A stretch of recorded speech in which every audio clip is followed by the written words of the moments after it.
আমি মোহাম্মদ আমিনুল ইসলাম। হুজুর, আপনাকে আমার প্রশ্ন হচ্ছে যে আপনি হযরত মুহাম্মদ সাল্লাল্লাহু আলাইহি সাল্লাম নামটি উচ্চারণের সাথে সাথে চুমু খাচ্ছেন। আমরা তো জানি যে এটা বেদাত, কিন্তু আপনি চুমু খাচ্ছেন, এটা কি জায়েজ? আমাদের নবীর নাম শুনে কেউ কেউ চুমা খায়, এটা কি জায়েজ না বেদাত, আপনি সেটা জানতে চাচ্ছেন? খুবই চমৎকার এবং সুন্দর একটা প্রশ্ন। যে আমাদের নবীর নাম শুনে কেউ চুমা খাচ্ছে, তার মানে কি, তার কারণটা কি জানেন? এর পিছনে একটা কারণ হলো রাসূল পাককে যারা মহব্বত করেন, ভালোবাসেন, তারা নবীর নামকেও ভালোবাসেন। নবীর নামকে ভালোবেসে মহব্বত করে চুমা খেয়ে চোখে লাগাচ্ছেন, এটা নতুন কোনো কাজ না। আমাদের কাছে তাফসিরে জালালাইন শরীফ আছে। তাফসিরে জালালাইন শরীফের 357 পৃষ্ঠা, আমি আবার বলছি 357 পৃষ্ঠার 13 নম্বর হাসিয়ার মধ্যে একটা হাদিস শরীফ এসছে। টিকার মধ্যে রাসূল পাক সাল্লাল্লাহু আলাইহি ওয়াসাল্লামের শ্রেষ্ঠতম সাহাবী হযরত সাইয়েদনা আবু বকর সিদ্দিক রাদিয়াল্লাহু তাআলা আনহু, তিনি নবীজির সামনে বসাচ্ছিলেন। সেই মুহূর্তে হযরত সাইয়েদনা বেলাল রাদিয়াল্লাহু তাআলা আনহু আযান দিচ্ছিলেন। তো বেলাল রাদিয়াল্লাহু তাআলা আনহু আযানের মধ্যে যখন আশহাদু আন্না মুহাম্মাদার রাসূলুল্লাহ এই বাক্যটা উচ্চারণ করছিলেন, সামনে নবীজির সামনে বসাচ্ছিলেন হযরত সাইয়েদনা আবু বকর সিদ্দিক। হযরতে আবু বকর সিদ্দিক রাদিয়াল্লাহু তাআলা আনহু নবীজির নাম মোবারক শুনে বৃদ্ধাঙ্গুলি চুমা দিয়ে চোখের মধ্যে লাগালেন। আযান শেষ হয়ে গেল। আযান শেষ হওয়ার পরে নবীজি বললেন, মান ফাআলা মা ফাআলা খলিলি, আমার এই বন্ধু আবু বকর সিদ্দিক যে কাজটা করলো। আবু বকর সিদ্দিক কি কাজ করলেন? যে আযানের মধ্যে বেলাল রাদিয়াল্লাহু তাআলা আনহু যখন নবীজির নাম উচ্চারণ করলেন, তখন তিনি চুমা দিয়ে চোখে লাগালেন। আমার নবীজি বলেন, আমার এই বন্ধু আবু বকর সিদ্দিক যে কাজটা করলেন, অর্থাৎ আমার নাম শুনে চুমা দিয়ে চোখে লাগালেন, এই কাজটা কিয়ামত পর্যন্ত যারা করবে, যে বা যারা করবে, আমি রাসূল সুসংবাদ দিচ্ছি, কিয়ামতের ময়দানে আমি সাথে করে তাকে নিয়ে বেহেশতে চলে যাব।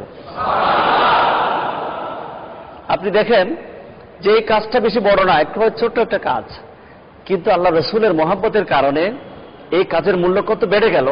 রাসূল পাক সাল্লাল্লাহু আলাইহি ওয়াসাল্লাম বললেন, আমার আবু বকর সিদ্দিক যে কাজটা করলো, এই কাজটা যদি কেউ করে, এখন যদি কি কাজটা করে, আসলে এটা নতুন কোনো কাজ না, এটা অনেক পুরাতন কাজ। হযরত আবু বকর সিদ্দিক রাদিয়াল্লাহু তাআলা আনহু এই কাজটা করলেন।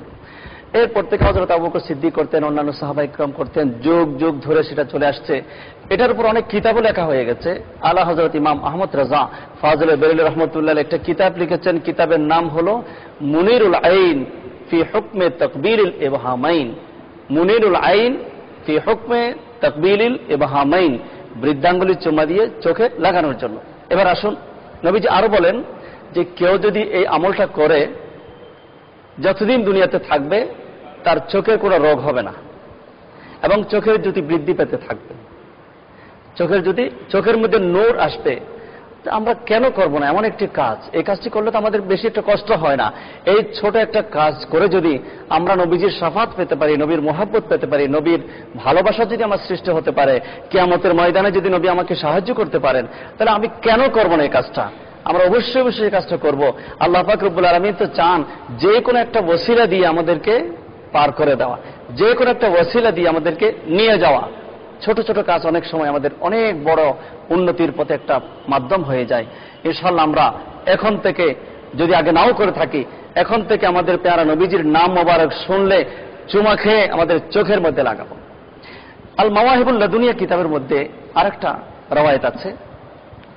হযরত সৈয়দনা আদম আলাইহিস সালাম দেখলেন আদম আলাইহিস সালামের চতুর্দিকে হাজার হাজার ফেরেশতা তাওয়াফ করছে। আল্লাহ পাক রব্বুল আলামিনের কাছে তিনি প্রশ্ন করলেন, ইয়া আল্লাহ, ফেরেশতারা আমাকে নিয়ে এত আমার চতুর্দিকে ঘুরেফেরা করে, কারণটা কি? তখন ফেরেশতারা জবাব দিচ্ছে যে দেখুন, আপনাকে দেখার জন্য আমরা আসি নাই, আমরা এসেছি আপনার কপালের মধ্যে একটা নূর দেখতে পাচ্ছি, আমরা আপনার কপালের মধ্যে নূরে মুহাম্মদী দেখতে পাচ্ছি, আমরা সেই নূরে মুহাম্মদীকে দেখার জন্য জিয়ারত করার জন্য এসেছি।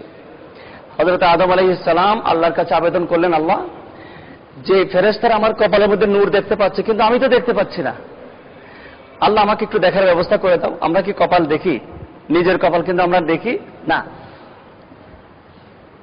আল্লাহ পাক রব্বুল আলামিন বলেন, ঠিক আছে, তোমার হাতের শাহাদত আঙ্গুলি দেখো।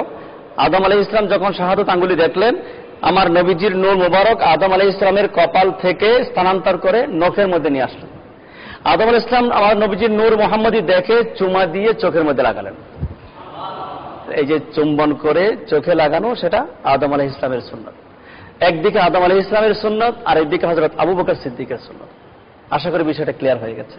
সুপ্রিয়